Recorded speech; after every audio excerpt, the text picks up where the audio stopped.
আমরা যারা নেচ্ছর দল, আমাদের জন্মে একটু যেখানে দোষ আছে, আমাদের মা যেখানে ভালো নয়, আমাদের বাবা যেখানে খারাপ, সেখানে তো যুগে যুগে তারা মহাপুরুষদের নিন্দাই করে। স্বয়ং দাতা কর্ণ সেও কিন্তু ঈশ্বরের পক্ষ নিতে পারেনি। অনেক মহাপুরুষ ছিল, অনেক বিগ ম্যান ছিল, তারা কিন্তু জীবনে গ্রেট হতে পারেনি। বিগ ম্যান অনেকেই ছিলেন, কিন্তু অনেকে আলেকজান্ডারের মতো, সম্রাট অশোকের মতো গ্রেট হতে পারেননি বিগ থেকে। কাজেই অতই সস্তা, যেখানে বায়োলজিক্যাল ফিগার, জন্ম সংস্কৃতি ঠিক নাই, হঠাৎ করে মা বাবার খেলতে খেলতে আপনার জন্ম হয়েছে, আপনি পরম পুরুষ পুরুষোত্তম ঠাকুর অনুকূলচন্দ্রকে চিনবেন, জানবেন? ব্যবসা বলছেন, ইষ্টভীতি নামক ব্যবসা বলছেন, তাহলে কোন মহাপুরুষ এমন ব্যবসা করেনি? গীতায় স্বয়ং শ্রীকৃষ্ণ অগ্রভাগ দানের কথা বলেছে, নবী সাহেব জাকাত প্রদানের কথা বলেছে, জিসাস চার্চ রেট ব্যবস্থার কথা বলেছে, চৈতন্য মহাপ্রভু মাধুকরী ব্যবস্থা বা বৈষ্ণব সেবা দানের কথা বলেছে। সব ব্যবসা, তাই না? আর ওই যে মহাপুরুষ চৈতন্য মহাপ্রভুর জন্মস্থানকে আজকে তাচ্ছিল্য করে নতুন একটা জন্মস্থান, আমরা যাকে গঙ্গা বলি, ভাগীরথী নদীর পূর্ব পারে বানিয়ে ফেললো। তারা কি করছে? আমরা কারো নিন্দা করি না, আমরা সৎসঙ্গীরা কারো নিন্দা করতে চাই না, কিন্তু এমন ভাবে কোন মহাপুরুষকে বিকৃত করবে, লুকিয়ে রাখবে, এমন ক্যারেক্টার মনে হয় পৃথিবীর সৎসঙ্গীদের মধ্যে নেই। 50 টাকার থালি 1050 টাকায় বিক্রি করছে, 20 লাখ টাকা বাড়ি বানিয়ে বিদেশের প্রচুর পয়সা আছে তাই 1.5 কোটি টাকায় বিক্রি করছেন। এগুলো ব্যবসা নয়? যান বলুন যারা ব্যবসা করছে। সমস্ত ধর্ম সঙ্গে আজকে টাকার বিনিময়ে খাওয়ানো হচ্ছে। সৎসঙ্গীরা কোনো জায়গায় টাকা দেয় না।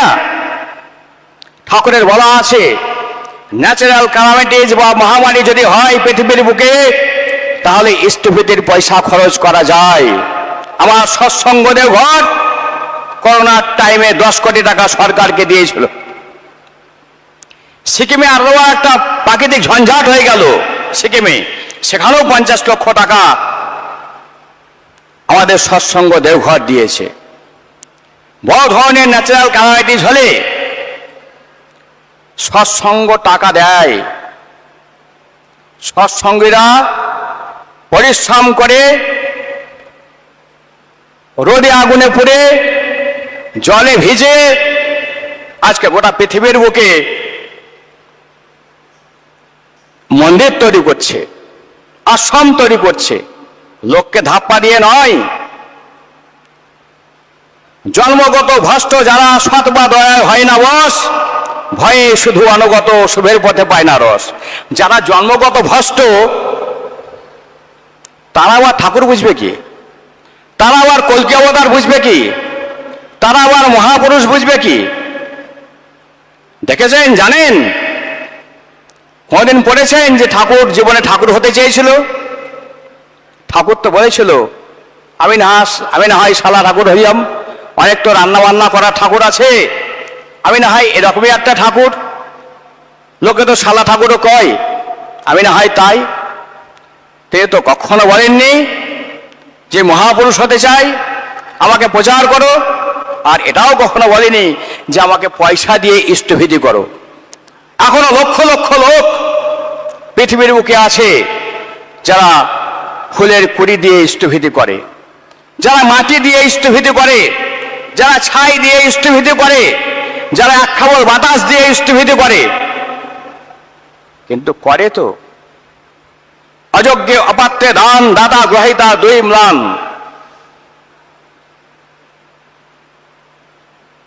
আমরা আজ পর্যন্ত আমরা সনাতন ধর্ম বলে চিৎকার করি, আজ পর্যন্ত শিখলাম না যে উপযুক্ত ব্যক্তিত্ব কোথায়, যাকে দিয়ে আমার সুরত সম্বেগ পুষ্ট হবে, আমি ভালো হয়ে উঠবো, আমি জগতের মহামানব হয়ে উঠবো। এমন একটা মানুষ খুঁজে পাইনি। আবার যে মানুষটা দান গ্রহণ করবে সে মানুষটাও কিন্তু প্রকৃত মানুষ তৈরি হয়নি, কেননা তার যদি কেন্দ্রে কোনো সম্বেগ না থাকে, ইষ্ট সম্বেগ না থাকে, তাহলে তার চাওয়াটাও কিন্তু বেকার। কাজে কে চাইবে, কাকে চাইবে, আজ পর্যন্ত কোনো মহাপুরুষ তা কিন্তু ডিটেলিং করে দেয়নি, বাস্তব ব্যাখ্যা তার দেয়নি। একমাত্র পরম পুরুষ পুরুষোত্তম শ্রী শ্রী ঠাকুর অনুকূলচন্দ্রকে না ধরলে এই ডিফারেন্স, এই পার্থক্য অনুভব করা যায় না। তাই ঠাকুর সত্যানুষ্ঠানে বলেছিল,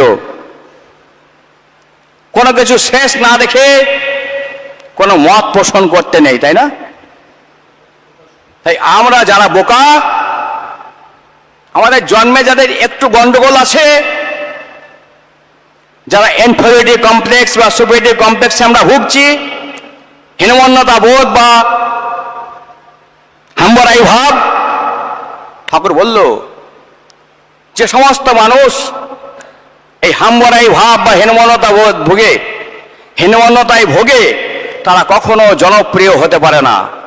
তারা লোকের শুধু কু দেখে, খারাপটাই দেখে, আর জোর করে তাকে খারাপ বানায়।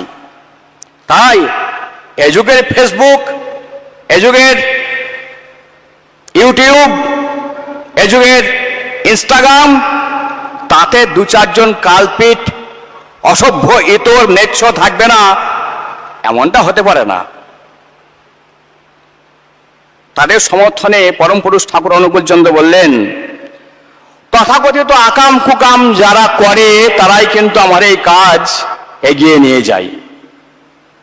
তথাকথিত আকাম কুকাম যারা করতে পারে তারাই আমার এই কাজ এগিয়ে নিয়ে যায়।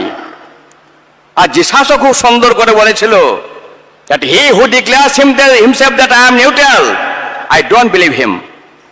ও যে নিজেকে নিউট্রাল ঘোষণা করে, আমি তাকে বিশ্বাস করি না। আবার হি or she who believes or he who loves her his parents more than me, I don't believe him. যে তার বাবা মাকে আমার চেয়ে বেশি ভালোবাসে, আমি তাকে বিশ্বাস করি না।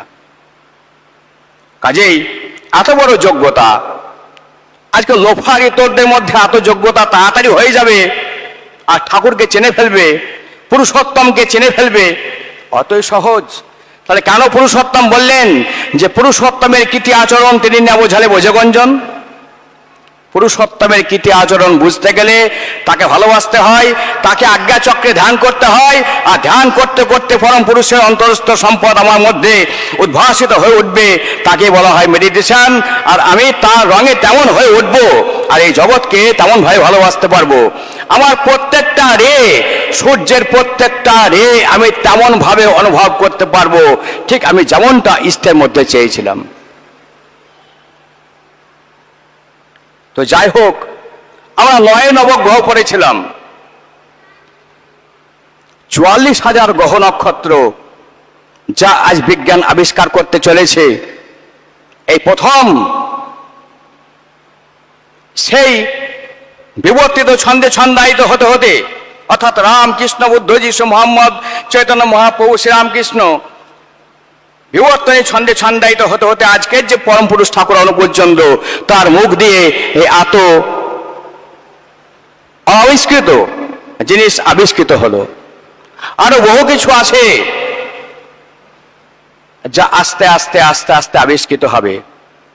তাই ঠাকুর বললেন, মনে হয় যে আজকে থেকে হয়তো 1000 বছর পর এই শিবচন্দ্র চক্রবর্তীর সওয়ালের খোঁজ পড়বে। আমরা বেফাস মানুষ, বিভেদ দেখি, তাকে চেনার চেষ্টা আমরা কোনোদিন করি না। তাই পরম পুরুষ আমাদের জীবনে মূর্ত হয়ে ওঠেনি। কার ধ্যান করি, কেন তার ধ্যান করি, ধ্যানের বিজ্ঞান কি, কেমন করে আমি তার রঙে রঙিন হয়ে উঠব, কেমন করে আমি শক্তিমান হয়ে উঠব, আর সেই শক্তি কনস্ট্রাকটিভ কাজে কেমন করে লাগাতে হবে, এই যে mechanism of the art, mechanism of the activity, এটা জানতে গেলে কিন্তু ঠাকুর অনুকূলচন্দ্রকে ভালোবেসে ফেলতে হবে, এছাড়া কোনো জায়গা নেই। একমাত্র তিনি, তাকে চিরদিন ভুলেন না। বহুদিন তাকে, ঠাকুরের ভাষায় বহুদিন মানে আর কয়েকশো বছর, কয়েক লক্ষ বছর, কয়েক লক্ষ কোটি বছর হতে পারে। এই পরম পুরুষকে যিনি একবার ভালোবেসে ফেলেছেন, তার মাপনী যন্ত্রে, তার কোন এক মাপনী যন্ত্রে যদি ঠাকুর বোঝেন যে এ সত্যি আমাকে কখনো একবার ভালোবেসে ফেলেছে, ঠাকুর বলল তাকে আমি বহুদিন ভুলতে পারি না। আমরা সবাই সেই নৌকায় টিকিট কেটে বসেছি, একটু এই মহাসমুদ্র পার করে তার সেই গোলক ধামে পৌঁছাবো। সেই প্রাইম পয়েন্টে তার চেহারাটা কেমন? এই দেহ তো এখানকার জিনিস, এই সৌরজগতের জিনিস, এই পৃথিবীর জিনিস, যা বহু বছর পর, মাটি জন্মানোর বহু বছর পরে এই দেহ আমরা পেয়েছি। দেহাতীত অবস্থায় কিন্তু আমাদের অস্তিত্ব ছিল। আমরা এখন প্রত্যেকেই জানতে চাই কেমন ভাবে আমরা অনুসৃত ছিলাম, কেমন ভাবে আমাদের অস্তিত্ব ছিল। আর এই অস্তিত্ব কেমন ভাবে ছিল এটা জানতে গেলে আমার যে মালিক, যেখানে আমার সোর্স, যে আমার রিসোর্স, যেখান থেকে আমি এলাম, তাকে জানতে পারলে সেই সমস্যার সমাধান হয়। তাই তাকে জানতে গেলে তাকে ভালোবাসা ছাড়া, বিধান মাফিক তাকে ভালোবাসা ছাড়া কোনো উপায় নেই। আর সেই ভালোবাসতে কেমন করে করতে হয় ভালোবাসা, কেমন করে প্রেম করতে হয়, তা ঋত্বিকের কাছ থেকে শিখতে হবে। তাছাড়া there is no any alternative way to reach the supreme father. জয় গুরু।